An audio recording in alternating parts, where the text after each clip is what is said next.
امام حسن نے قافلہ روکا، بھائی حسن نے قافلہ روکا، وہاں پر ہم رکے رہے۔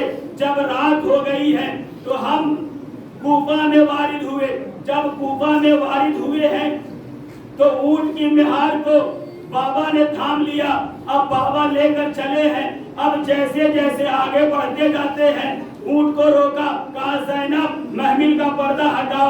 جب میں نے محمل کا پردہ ہٹایا تو ایک بار بابا نے کہا زینب ارے ذرا دھیان سے دیکھو، یہ کوفے کا بازار ہے۔ مجھے سمجھ نہ آیا آخر بابا کہنا کیا چاہتے ہیں۔ کچھ دور اور بڑھے، ایک بار کہا زینب محمل کا پردہ ہٹاؤ۔ پھر میں نے محمل کا پردہ ہٹایا، کہا کہ زینب ذرا اس کو پہچان لو، ارے یہ کوفے کا چوک ہے۔ پھر تھوڑا آگے بڑھے، ایک مرتبہ بابا نے کہا زینب ذرا محمل کا پردہ اٹھاؤ اور اسے پہچان لو، ارے ان گلیوں کو ذرا دھیان سے دیکھو زینب۔ مجھے سمجھ نہ آیا آخر کیا بات ہے، ماجرا کیا ہے۔ جب اونٹ کو بیٹھایا گیا میں محمل سے باہر آئی تو ایک مرتبہ میں نے ہاتھ جوڑ کر کہا بابا اگر آپ کو بازار دکھانا ہے تو مولا عباس کو دکھائیے، اگر بازار دکھانا ہے تو بھیا حسین کو دکھائیے، اگر بازار دکھانا ہے تو بھیا حسن کو دکھائیے۔ ارے ہمارا بازار سے کیا تعلق ہے، ہمارا بازار سے کیا سروکار ہے۔ بس ایک بار بابا نے کہا اے زینب ارے تمہیں ہی نہیں پوچھا بازار میں اسیر کر کے لایا جائے گا۔ مجھے یہ سمجھ میں نہ آیا، میں نے یہ کہا بابا ارے جس بہن کا ایک بھائی ہوتا ہے کسی کی مجال نہیں ہوتی ہے کہ اس کی طرف نگاہ کرے۔ ارے میرے تو 18 بھائی ہیں، ارے جس میں عباس جیسا بھائی ہے، حسین جیسا بھائی ہے، کون مجھ پہ ظلم کرے گا؟ مگر عباس اب جب تم مجھ سے اجازت لینے کے لیے آئے ہو مجھے سمجھ میں آ گیا کہ بابا کا یہ جملہ کیوں تھا۔